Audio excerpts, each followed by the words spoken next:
দৰ্শকসকল এয়া কলপাত আপোনালোকে চিনিয়ে পাইছে বাৰু এয়া হেজাৰমুখীয়া পিঠা আৰু এয়া ৰঙা চাহ লগতে এয়া চুৰা আজি আবেলি চাহৰ জুতি এনেধৰণে ঘৰতেই আমি এই হাজাৰমুখীয়া পিঠাটো আগৰ পৰাই বনাব এতিয়া নহয় আগৰ পৰাই বনাম সৰুকালৰ দিনৰ পৰাই বনাই খাওঁ লগতে চুৰাটো এনেধৰণে হাজাৰমুখীয়া পিঠাৰ লগত কলপাত লৈ সৰুৰ পৰা আমাৰ মাহঁতে খাবলৈ শিকাইছিল আৰু এতিয়াও সেই অভ্যাসটো এৰা নাই গতিকে ই স্বাস্থ্যসন্মতও আমি সকলোৱে খাব পাৰোঁ কাৰণ চেনি খোৱাতকৈ এই চুৰাটো বেছি ভাল আৰু ডায়েবেটিছ বা চুগাৰ হোৱাৰ পৰা হাত সাৰিব পাৰি সেইবাবে এনেধৰণে আপোনালোকে খাবচোন খাই খুব জুতি লাগে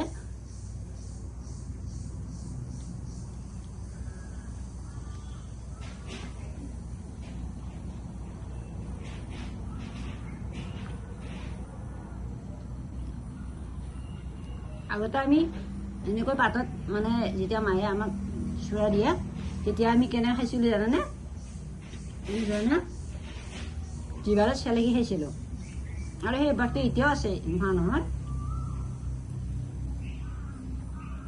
আপোনালোকে বাৰু এনেধৰণে খাই নে নাখায় খাই চাবচোন দোকানৰ বস্তুবোৰ খোৱাতকৈ এইবোৰ খোৱা বেছি ভাল বেছি উপকাৰী সেইবিলাক খাব লাগে আৰু ল'ৰা ছোৱালীবিলাকক শিকাব লাগে ঘৰতে বনাই মেলি শিকাব লাগে আপোনালোকে দোকানৰ পৰা চিঙৰা বা এনেকুৱা ধৰণৰ বস্তুবিলাক আনি খোৱাতকৈ ঘৰতে পিঠাগুড়ি খুন্দি নাইবা মিলতো পায় কিনিবলৈ পায় আনিব কিনি আনি ঘৰত বনাব ল'ৰা ছোৱালীবিলাকক খুৱাব যেতিয়া খাই জুতি পায় সদায় খোৱা হ'ব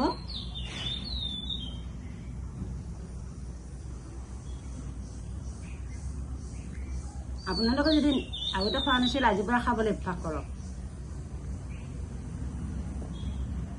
আৰু যদি খাই সঁচাকৈ মোক কমেণ্টত জনাবলৈ নাপাহৰিব দেই